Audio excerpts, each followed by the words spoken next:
Hello students, कैसे हैं आप सभी लोग।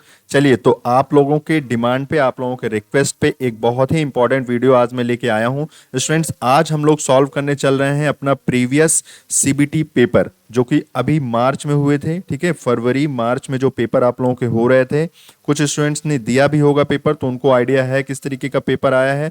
ठीक है, और पेपर को डाउनलोड करने के लिए मैं इसमें लिंक भी दे रहा हूं आपको, डिस्क्रिप्शन लिंक पे आप उसको पेपर डायरेक्ट अपना रोल नंबर डाल के डाउनलोड कर सकते हैं। बट जिन फर्स्ट ईयर स्टूडेंट्स ने अभी तक पेपर नहीं दिया था, वो अब पेपर देने जा रहे हैं, तो एटलीस्ट उनको ये आइडिया होना चाहिए कि अब पेपर में क्या आने वाला है, किस तरीके से क्वेश्चन पूछे जाते हैं, और क्या हम लोग जो इस चैनल पे पढ़ रहे हैं, क्या वो सारी चीज़ें आपके लिए इंपॉर्टेंट हैं।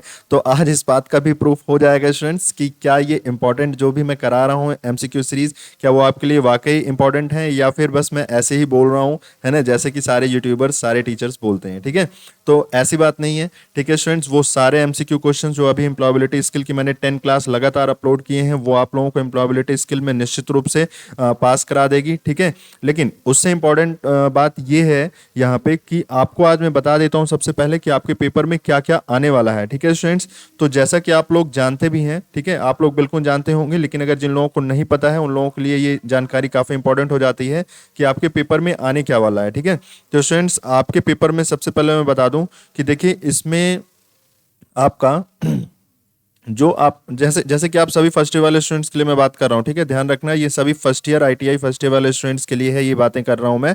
ठीक है, आपका पेपर 23 अगस्त से, जो कि अभी डीजीटी ने प्लान किया है, वो ऑनलाइन मोड से होगा। ये आपको पता है, आप अपनी प्रिपरेशन कर रहे हैं, बहुत अच्छी बात है।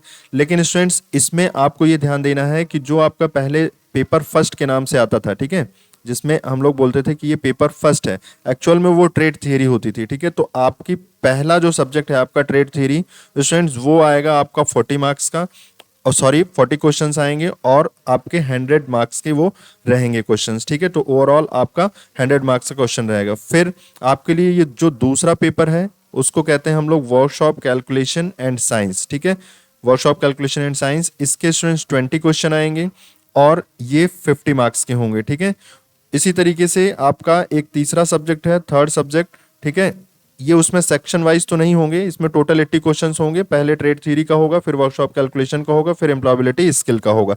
जैसा कि पिछला पेपर ये आया है, आज हम लोग वही सॉल्व करने चल रहे हैं। ठीक है स्टूडेंट्स, विद एक्सप्लेनेशन में सॉल्व कराऊंगा, बिल्कुल भी भगाइएगा मत वीडियो को। अगर आप वास्तव में देखना चाहते हैं, आप पास होना चाहते हैं, आप ढंग से पढ़ते हैं स्टूडेंट्स, तो आप बिल्कुल नहीं स्किप करेंगे, क्योंकि आपके लिए एक एक बात इसमें इंपॉर्टेंट है। ठीक है, ये आपके लिए मैं पूरा का पूरा पेपर ही सॉल्व करा रहा हूं जो प्रीवियस पेपर आया हुआ है। ठीक है, चलिए आइए देखते हैं। तो एम्प्लॉयबिलिटी स्किल का मैंने कहा ना, थर्ड होता है पेपर इसमें। तो एम्प्लॉयबिलिटी स्किल के लिए आपको 20 क्वेश्चंस करने होते हैं, जो कि आपके 50 मार्क्स के होते हैं। ठीक है, अब चलिए थोड़ा टाइमिंग की बात कर लेते हैं। तो आपको जो है ओवरऑल, ठीक है, इसमें हालांकि मैंने अलग अलग कैटेगराइज करके दे दिया है, लेकिन आपको ओवरऑल 3 घंटे का समय मिलता है। जी हाँ, 180 मिनट्स का टाइम मिलता है, जिसमें आपका 200 मार्क्स कवर होता है, आपके लिए 80 क्वेश्चंस होते हैं। तो देखिए जरा, 80 क्वेश्चन सॉल्व करने के लिए अगर आपको 3 घंटे मिल रहा है, तो टाइम तो बहुत है। ठीक है, टाइम आपके लिए इनफ है। ठीक है, और इसमें मैंने कैटेगराइज भले कर दिया है आपके लिए अलग अलग, ठीक है, कि इसके लिए 90 मिनट का टाइम है, लेकिन ये कोई टाइम अलग अलग नहीं है, ये सब पूरा कंबाइंड टाइम है।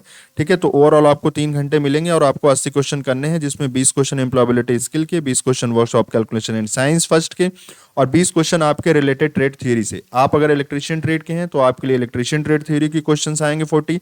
अगर आप फिटर ट्रेड के हैं, तो फिटर के आएंगे। ठीक है, अगर आप कोपा के हैं, तो कोपा के आएंगे, टर्नर के हैं, तो टर्नर के आएंगे। ठीक है, इलेक्ट्रॉनिक मैकेनिक्स के हैं, तो इलेक्ट्रॉनिक मैकेनिक्स के आएंगे। कहने का मतलब ये है कि जितने भी 2 साल की ट्रेड्स हैं स्टूडेंट्स, उसमें जो भी फर्स्ट ईयर का सिलेबस है आपका, उसमें 3 पेपर होते हैं, जो कि ये सामने आपके लिखे हुए हैं। ठीक है स्टूडेंट्स, तो चलिए अभी के लिए फिलहाल हम लोग शुरू करने चल रहे हैं यहाँ पे एम्प्लॉयबिलिटी स्किल के क्वेश्चन से स्टार्ट करेंगे, और आपको मैं दिखाता हूं कि देखो पिछले जो है अभी पेपर में किस तरीके के क्वेश्चंस बने थे आपके लिए। ठीक है, तो अगर आप स्क्रीनशॉट लेना चाहते हो, तो आप इसको ले लीजिए, ये आपके लिए काफ़ी इंपॉर्टेंट है। ठीक है, स्क्रीनशॉट इसका लेके रख लीजिए आप। ठीक है, और उसके बाद फिर देखते हैं, हम लोग सॉल्व करते हैं अपना आज का फर्स्ट क्वेश्चन। जी हाँ, याद रखना, मैं तीनों तीनों करवाने चल रहा हूँ यहाँ पे, लेकिन सबसे पहले आप सभी स्टूडेंट्स के लिए वो डिपेंड ना हो कि किस ट्रेड के हैं, वो सभी ट्रेड्स के लिए मैं करवाने चल रहा हूँ यहाँ पे। तो सबसे पहले हम लोग एम्प्लॉयबिलिटी स्किल के क्वेश्चन करते हैं, क्योंकि रिसेंटली अभी हम लोगों ने अपलोड भी किया है एम्प्लॉयबिलिटी स्किल के क्वेश्चन। तो जरा आप मैच कराइए कि क्या वो क्वेश्चंस आपके लिए इंपॉर्टेंट हैं। अगर ये सारे क्वेश्चंस एज इट इज वैसे ही उसी टाइप से आ रहे हैं तो फिर बिल्कुल उस सीरीज को देखना मत भूलना। एम्प्लॉयबिलिटी स्किल के पूरे 10 लेक्चर आप कवर कर लीजिए, आप निश्चित रूप से बहुत अच्छे मार्क्स से पास हो जाएंगे। उसके अलावा वर्कशॉप कैलकुलेशन के भी पढ़े हैं, ट्रेड थ्योरी के भी कुछ लेक्चर्स पढ़े हैं। हालांकि ट्रेड थ्योरी का सिलेबस काफी बड़ा है, इस वजह से अभी इतनी जल्दी इसको अपलोड नहीं कर पाएंगे स्टूडेंट्स। लेकिन हाँ, आपके लिए मैं एमसीक्यू सीरीज बहुत जल्द लाने वाला हूँ।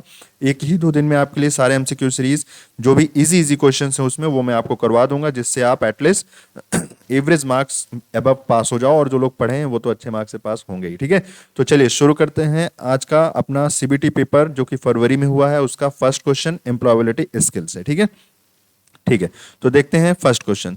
देखिए आपके स्क्रीन पे फर्स्ट क्वेश्चन है स्टूडेंट्स। फर्स्ट क्वेश्चन में आपसे बोला गया है प्रोनाउंसिएशन रिफर्स टू। ठीक है, प्रोनाउंसिएशन रिफर्स टू मतलब उच्चारण डैश को संदर्भित करता है। ठीक है, मैं इंग्लिश में पढ़ूंगा, आप हिंदी में भी पढ़ सकते हैं, या मैं हिंदी में ही कहिए पढ़ूं।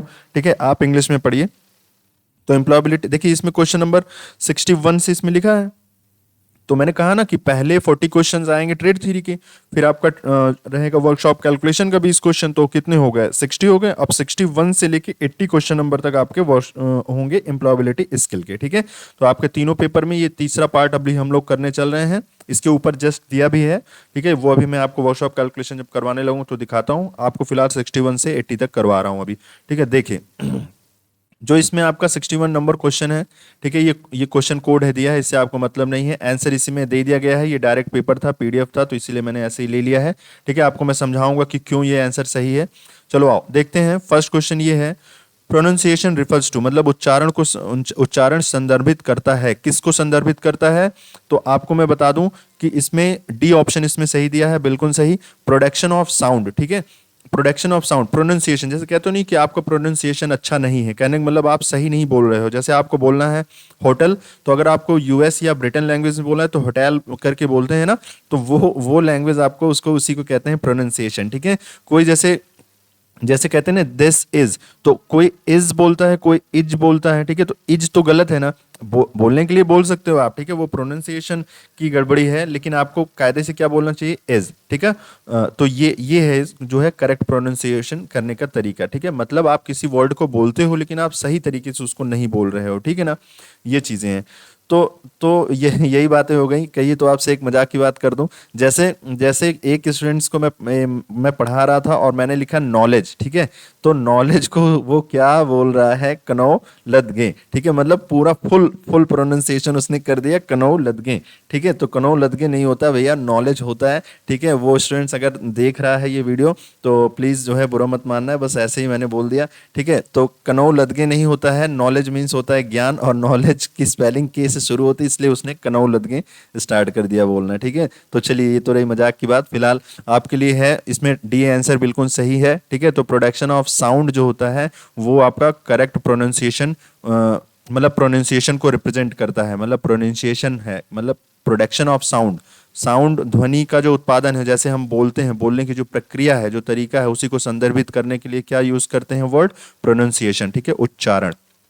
अगला क्वेश्चन देखते हैं, जल्दी जल्दी सॉल्व करते हैं, नहीं तो आपका टाइम बहुत लग जाता है। ठीक है, चलो which one is a cardinal number. तो which one is a cardinal number में अगर आपसे मैं बोलूं, देखिए आपके लिए ये क्वेश्चन है। ठीक है, आपके लिए ये क्वेश्चन है विच one is the cardinal number. ठीक है, तो कार्डिनल नंबर किसको कहते हैं? स्टूडेंट याद रखना, कार्डिनल नंबर वो होता है जिसको आप काउंट कर सकते हो। मतलब एक तरीके से आप 1 2 3 4 5 6 ये जो है ना, यही है सब कार्डिनल नंबर। उसके अलावा आप रोमन वैल्यूज, रोमन नंबर्स, ये सब की बात नहीं कर रहे हैं, ना बाइनरी किसी नहीं। आप जो ये डेसिमल्स नंबर्स हैं 1 से शुरू होते हैं, वही सब आपके कार्डिनल नंबर है। बस इसको एकदम याद कर लो, जो काउंट किया जा सके उसको कार्डिनल नंबर। जैसे कहते हैं ना मेरे पास 4 पेन है, तो 4 का मतलब 4 आप लिखोगे तो वही है। ठीक है, रोमन अंक में नहीं लिखना है आपको सीधे न्यूमेरिक वैल्यूज लिखनी है। ठीक है, तो इस तरीके से आपका ए आंसर बिल्कुल सही हो जाता है। ठीक है, चलो आओ अगला क्वेश्चन देखते हैं हम लोग स्टूडेंट। देखो अगला क्वेश्चन है आपके लिए, low level language is also called. 63 number का क्वेश्चन की बात कर रहे हैं, low level language is also called. Low level language को और क्या कहते हैं? ठीक है, तो आपको मैंने एम्प्लॉयबिलिटी स्किल के चैप्टर में उसमें बताया था, एमसीक्यू सीरीज जब करवा रहे थे, कि लो लेवल लैंग्वेज ही एक तरीके की मशीन लैंग्वेज होती है जो हमारा कंप्यूटर समझ पाता है। ठीक है, और जो हम लोग प्रोग्रामिंग करते हैं जिसमें अल्फाबेट्स, न्यूमेरिक वैल्यूज सब कुछ लिख के प्रोग्राम करते हैं, जैसे सी, जावा, ये सब है ना, डॉट नेट वगैरह, जितनी भी लैंग्वेजेस हैं हम लोग जानते हैं, वो सब लो लेवल लैंग्वेज नहीं है, वो सब हमारी हाई लेवल लैंग्वेजेस हैं। लेकिन लो लेवल लैंग्वेज उसको कहते हैं जो मशीन लैंग्वेज होती है, कहने का मतलब जो हमारा कंप्यूटर समझ पाता है। ठीक है, कंप्यूटर अपनी भाषा में समझ पाता है, उसको हम लोग लो लेवल लैंग्वेज कहते हैं। इसलिए इसका आंसर बी बिल्कुल सी सही है। ठीक है, तो मशीन लैंग्वेज जो होती है उसी को हम लोग क्या कहते हैं? लो लेवल लैंग्वेज बोलते हैं। ठीक है, चलो आओ आगे देखते हैं स्टूडेंट। 64 नंबर पे लिखा है, a written description of duties and responsibilities to be carried out in a job is called. इनका कहना है किसी कार्य के लिए जाने वाले किए जाने वाले कर्तव्यों और जिम्मेदारियों का लिखित विवरण जो होता है उसको क्या कहते हैं? तो स्टूडेंट्स उसको हम लोग कहते हैं जॉब डिस्क्रिप्शन। ठीक है, सीवी आपको पता है, ये तो आपका बायोडाटा होता है, रिज्यूम भी एक तरीके का बायोडाटा है। जॉब एप्लीकेशन तो वो है जो आप नौकरी के लिए आवेदन करते हो। तो जॉब डिस्क्रिप्शन क्या है? नौकरी का विवरण, जो नौकरी कर रहे हो उसका विवरण दो। ठीक है, आप क्या कर रहे हो, ठीक है, उसका रिटन डिस्क्रिप्शन क्या कहलाता है? आपका जॉब डिस्क्रिप्शन कहलाता है। ठीक है, तो इस तरीके से आपका बी आंसर बिल्कुल सही हो गया। ये सारे क्वेश्चन आपको एमसीक्यू सीरीज जो मैंने करवाए हैं बिल्कुल देखना मत भूलना, वहां पे ये सारे क्वेश्चन मैंने बहुत अच्छे से एक्सप्लेन किया है। ठीक है, यहां मैं इतना एक्सप्लेन नहीं कर रहा हूं, वहां पे मैंने रिटन एक्सप्लेन किया है इसको। ठीक है, आगे देखते हैं स्टूडेंट्स। आज के जो इसमें सीबीटी पेपर है, ठीक है, जो इसमें सीबीटी पेपर हम लोग करवाने चल रहे हैं, ये कर रहे हैं सॉरी, वो पेपर एक्चुअल में आपके सीबीटी पेपर का ओरिजिनल है जो कि इलेक्ट्रीशियन ट्रेड का है फिलहाल ये। ठीक है, तो अगर आपको देखना हो तो आप सभी इलेक्ट्रीशियन ट्रेड वाले जितने बच्चे हैं वो अपना रोल नंबर डालो जिन्होंने पेपर अभी दिया था फरवरी में।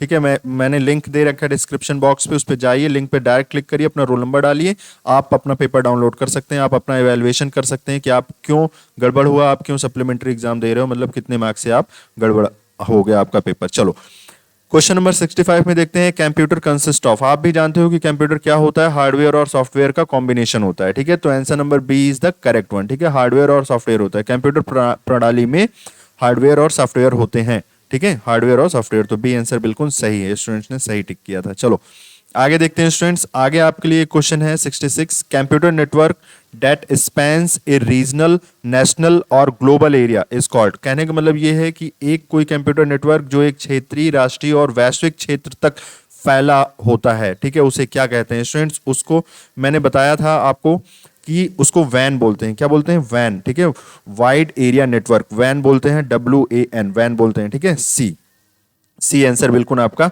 सही हो गया। ठीक है, तो सी आंसर बिल्कुल आपका सही है। क्या गड़बड़ हो गया? एक मिनट वेट। हाँ ठीक है, तो सी आंसर बिल्कुल आपका सही हो गया। ठीक है स्टूडेंट्स, तो आपको क्या ध्यान रखना है कि वैन वैन बोला जाता है जो कि आपका ग्लोबली जोड़ता है। जैसे अपने इंडिया का कनेक्शन अमेरिका के अलग अलग वेबसाइट्स का अगर हम लोग यहाँ से सर्च कर लेते हैं तो इसका मतलब हम लोग किस नेटवर्क से जुड़े हुए हैं? वैन नेटवर्क से जुड़े हुए हैं। ठीक है, सब एक दूसरे से कनेक्टेड हैं। चलो आओ देखते हैं अगला question. CPU consist of. CPU किस चीजों से मिलकर बना होता है? तो आपको पता होना नहीं, सॉरी, इसमें लिखा है सीपीयू स्टैंड्स फॉर। सीपीयू से तात्पर्य है, सीपीयू से तात्पर्य क्या है? Central processing unit. ठीक है, B answer is the correct one. इसका फुल फॉर्म पूछा जा रहा है तो इनका कहना है कि central processing unit is the full form of CPU. ठीक है, वैसे भी वही कंप्यूटर का सीपीयू की बात कर रहे हैं, इसमें इतना हैरान होने वाली कौन सी बात है स्टूडेंट्स। चलो आओ आगे देखते हैं। 68 question number. In Excel, Excel समझते हो? ठीक है, माइक्रोसॉफ्ट वर्ड जैसे होता है, जैसे एक्सेल होता है जहाँ पे कॉलम, रोज वो सब दिए रहते हैं। आप जो है अगर एक्सेल पे काम किए होंगे तो आपको अच्छे से पता होगा, हालांकि आपको मालूम है, मुझे पता है। ठीक है, in Excel the intersection of rows and columns, मतलब चलो आपके लिए इसके लिए मैं क्या करता हूँ आपको मैं बता ही देता हूँ थोड़ा सा। ठीक है, देखो स्टूडेंट्स, इसमें आपका रोज और कॉलम्स की बात कर रहे हैं। रोज और कॉलम्स की मैं इसकी बात हूँ, जैसे जो एक्सेल सीट होती है स्टूडेंट्स, जो एक्सेल सीट होती है उसमें इस तरीके से खाने खाने खाने खाने बने रहते हैं। तो एक एक पूरे के पूरे रेक्टेंगल बॉक्स को क्या कहते हैं स्टूडेंट्स? सेल बोलते हैं। क्या बोलते हैं? सेल। ये क्या होती हैं? ये होती हैं रो, और ये क्या होती है स्टूडेंट्स? ये होती है कॉलम। ठीक है, तो रो, कॉलम, ठीक है, और सेल। तो सेल जो ये बॉक्स होता है इसी को हम लोग सेल कहते हैं। तो वही तो इन्होंने पूछा है, देखो वही इन्होंने पूछा है आपसे। देखो यहाँ पे कि भाई बताओ कि जो एक्सेल होते हैं वो intersection of the row and column को कहते क्या है, तो उसको क्या कहते हैं, सेल बोलते हैं। ठीक है, तो A answer is the correct one. ठीक है, चलो आगे देखते हैं भाई, फटाफट फटाफट।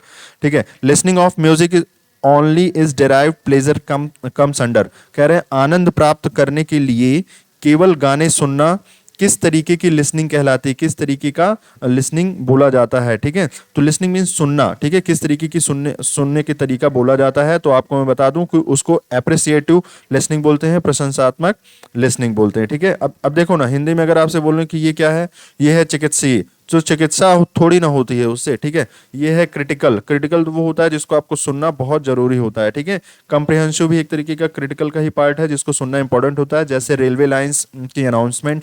ठीक है, एयर फ्लाइट अनाउंसमेंट, या किसी ने टीचर कोई पढ़ा रहा है, जैसे कि मैं पढ़ा रहा हूँ, तो वो क्या है, एक तरीके से आप जो सुन रहे हो वो है कम्प्रिहेंसिव लिसनिंग, या ये क्रिटिकल लिसनिंग का भी एक तरीके से पार्ट हो सकता है जो आपके लर्निंग के लिए इंपॉर्टेंट है। ठीक है, तो क्वेश्चन नंबर 69 आपको मैंने करवा दिया। क्वेश्चन नंबर अगर मैं बताऊं आपको 70, तो देखो, the study of right and wrong in human, ठीक है, एंडिवर्स इज कॉल्ड, मानव प्रयासों में सही या गलत के अध्ययन को कहते क्या है, तो उसको एथिक्स बोलते हैं। ठीक है, नैतिकता, आचरण जो होता है ना, एथिक्स, उसकी जानकारी प्राप्त होना एथिक्स कहलाती है। ठीक है, राइट एंड रॉन्ग, जब भी आप अच्छा प्रयास करते हो, मेहनत करते हो, तो आपको कुछ चीज़ों का पता चलता है कि क्या सही है और क्या गलत है, तो जो ये चीज़ें आप जानते हो उस चीज़ को कहा क्या जाता है, उसको एथिक्स बोला जाता है। ठीक है स्टूडेंट्स, चलो आगे देखते हैं। क्वेश्चन नंबर 71, इसमें कहा गया है entrepreneurship is also termed as, entrepreneurship को और क्या कहते हैं, जैसे उद्यमिता, उद्यमिता मीन्स जैसे आप अगर कोई कंपनी डालते हो तो आपको एंटरप्रेन्योर बोला जाएगा, उद्यमी बोला जाएगा। ठीक है, तो मतलब एक कंपनी के जो ऑनर हैं, जो शुरू कर रहे हैं, जिन्होंने सोचा है कि हमें एक कंपनी डालना है, वो एंटरप्रेन्योर कहलाते हैं। ठीक है, तो उन्होंने उन्होंने कंपनी डाला, और कंपनी डालने की जो मतलब जो एक प्रोसेस तरीके हैं उसको कहते क्या है, तो उसको कहते हैं एंटरप्रेन्योरशिप। फिलहाल ये इसको हम लोग सेल्फ एम्प्लॉयमेंट भी बोल सकते हैं।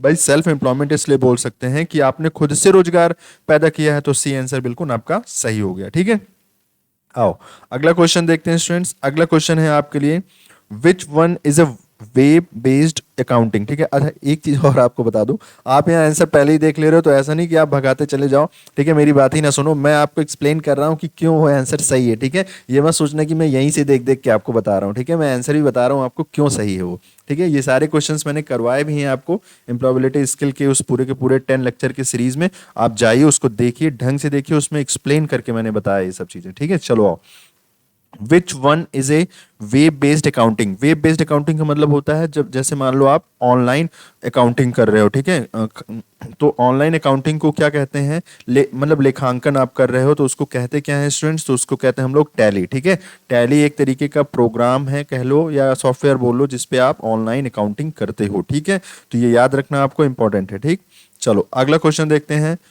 The enterprises engaged in the production of good. भाई जो कोई एक ऐसी कंपनी जो कि कोई वस्तु बनाती है, ठीक है, तो वस्तु बनाने वाली कंपनियों को क्या कहते हैं, मैन्युफैक्चरिंग इंटरप्राइजेस बोलते हैं। ठीक है, विनिर्माण, विनिर्माण जो है उद्यम बोलते हैं। ठीक है, तो कंपनी जो होती है उनको मैन्युफैक्चरिंग कंपनीज बोलते हैं, तो ये आंसर बिल्कुल आपका सही हो गया।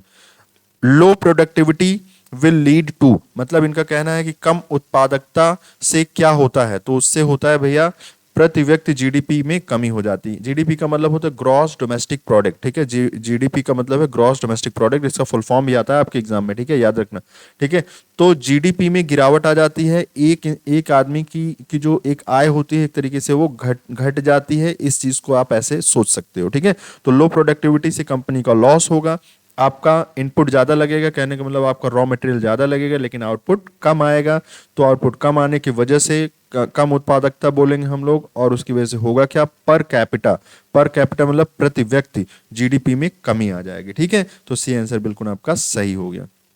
क्वेश्चन नंबर 75 में आपको देखो, earthquake is measured with instrument called. ठीक है, अर्थक्विक जो होता है, भूकंप जो होता है, उसको किससे मेजर करते हैं स्टूडेंट्स, उसको सिस्मोग्राफ से मेजर करते हैं। उसके अलावा मैंने टेलीग्राफ, ऑसिलोस्कोप और बार ग्राफ को भी मैंने 10 लेक्चर्स के सीरीज में बताया है, आप वहां जाइए और देख लीजिए। ठीक है, ये आप देखिए 7th या 6th लेक्चर में इसको मैंने आपको बताया है। ठीक है, फिलहाल के लिए आपको पता होना चाहिए कि जो अर्थक्विक होता है स्टूडेंट, जो भूकंप होता है, उसकी तीव्रता, इंटेंसिटी मेजर करने के लिए सिस्मोग्राफ का यूज करते हैं। ठीक है, भूकंप सूचक यंत्र का यूज करते हैं। ठीक है, क्वेश्चन नंबर 76 की अगर मैं बात करूं, तो क्वेश्चन नंबर 76 में स्टूडेंट्स आप लोगों को मैं बताना चाहता हूं यहाँ पे कि देखो क्वेश्चन नंबर 76 में कह रहा है कि the study of living things, मतलब मानव जातियों को, मानव की बात करें जो जिंदा हैं, in relation with their environment, मतलब उनके पर्यावरण से संबंध में जीवित चीजों के अध्ययन को क्या कहते हैं, तो उसको कहते हैं परिस्थितिकी, इकोलॉजी। ठीक है, उसको कहते हैं इकोलॉजी। तो सी आंसर बिल्कुल आपका सही हो गया।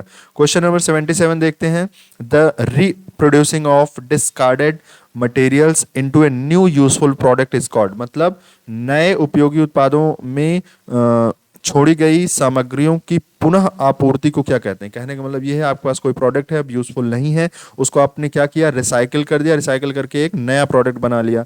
तो रिसाइकिल करने की ही प्रक्रिया बोली जाती है जिसको आप रीप्रोसेसिंग करते हो। ठीक है, मतलब उसको फिर यूजफुल फॉर्म में एक बनाते हो, तो उस प्रक्रिया को कहते क्या है, रिसाइकलिंग ऑफ मटेरियल, सामग्री की पुनः चक्रण, है ना, पुनर्चक्रण। ठीक है, तो पुनर्चक्रण का मतलब हुआ फिर से आप यूजफुल कोई चीज बना लोगे उसका।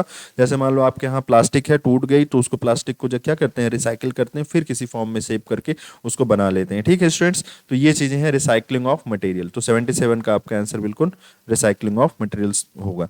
78 है, आईएलओ का फुल फॉर्म पूछा जा रहा है। आईएलओ का विस्तार रूप क्या है, तो इंटरनेशनल लेबर ऑर्गेनाइजेशन होता है। ठीक है, ये आंसर बिल्कुल आपका सही हो गया। ये तो आपको ऐसे याद कर लेना है, ये संस्था है जो कि लेबर वेलफेयर के लिए काम करती है। ठीक है, चलो 79, fish bone chart productivity chapter में ये है आपके लिए, सॉरी क्वालिटी टूल्स का है ये। ठीक है, fish bone chart is also called, fish bone chart को और क्या कहते हैं हम लोग, तो कॉज एंड इफेक्ट डायग्राम। कहने का मतलब ये है, ये क्वालिटी टूल्स के एक तरीके से 7 क्वालिटी टूल्स होते हैं, जैसे मैंने आपको बताया था आपको लेक्चर नंबर 9 में या 10 में। तो क्वालिटी टूल्स का जो यूज है, जो एप्लीकेशन है, उसके लिए एक फिशबोन चार्ट होता है जिसमें हम लोग ये पता चलता है कि क्या होगा तो उसका इफेक्ट क्या होगा, कारण और प्रभाव दोनों पता चलता है। अगर कोई कारण हुआ, कुछ भी गड़बड़ हुआ या कुछ अच्छा हुआ, तो उसका क्या प्रभाव पड़ेगा, उसका एक आरेख है, उसका एक डायग्राम है, जिसको हम लोग क्या बोलते हैं, फिशबोन चार्ट बोलते हैं। ठीक है, और लास्ट में एक आपके लिए क्वेश्चन है स्टूडेंट्स, लास्ट में क्वेश्चन है, व्हाट डज सेरी स्टैंड्स फॉर। सेरी को क्या कहते हैं, सेरी एक जापानीज वर्ड है, आपको मैं बता दूं। ठीक है, 5S का मतलब होता है, आप शायद पढ़े हो वर्कशॉप कैलकुलेशन या हाँ वर्कशॉप कैलकुलेशन में ही है मे बी। तो सेरी का जो फुल फॉर्म होता है, सेरी का फुल फॉर्म होता है शॉर्टिंग आउट। ठीक है, सुलझाना। तो सुलझाने के लिए हम लोग सेरी वर्ड का यूज करते हैं। तो देखो ये जो है आपका क्वेश्चन नंबर 80 है। तो मैंने आपको बताया अभी तक स्टूडेंट्स कि क्वेश्चन नंबर मतलब एम्प्लॉयबिलिटी स्किल के 20 क्वेश्चंस आते हैं। ये आपका क्वेश्चन जो आपके फर्स्ट ईयर एग्जाम्स अभी हुए थे ऑनलाइन, उसमें आया हुआ था। ठीक है स्टूडेंट्स, तो उसमें आया हुआ था। और मैं आपको बता दूं कि ये जितने भी क्वेश्चंस हैं, ठीक है, ये सब आपको मैंने पढ़ा रखे हैं। आप जाइए और जो 10 लेक्चर्स की मैंने सीरीज अपलोड की है, बस केवल आप उतना पढ़िए। ठीक है, मेरे हिसाब से उतना इनफ है। और आप उसके इर्द गिर्द में भी मैंने आपको कई चीज़ें बताई हैं, ऐसा नहीं कि केवल वो क्वेश्चन मैंने याद करवाया है, और भी चीज़ें उसमें मैंने आपको बताई हैं, उसको भी पढ़िए और बिल्कुल आप अच्छे मार्क्स से पास हो जाओगे। ठीक है स्टूडेंट्स, तो अभी ये एम्प्लॉयबिलिटी स्किल के क्वेश्चंस थे। नेक्स्ट अभी एक और वीडियो लेक्चर अपलोड जस्ट इसके बाद होने वाली है, वो है आपका वर्कशॉप कैलकुलेशन। और फिर मैं आपको बताऊंगा कि ट्रेड थ्योरी के क्वेश्चंस क्या हैं, जो कि इलेक्ट्रिशियन ट्रेड थ्योरी वाले पढ़ेंगे। उसके अलावा भी अलग अलग ब्रांचेस का अपलोड कर रहे हैं। ठीक है, तो बिल्कुल परेशान होने की जरूरत नहीं है। ये इलेक्ट्रिशियन का था, इस वर्कशॉप कैलकुलेशन एंड साइंस का भी आप एक बार देखो।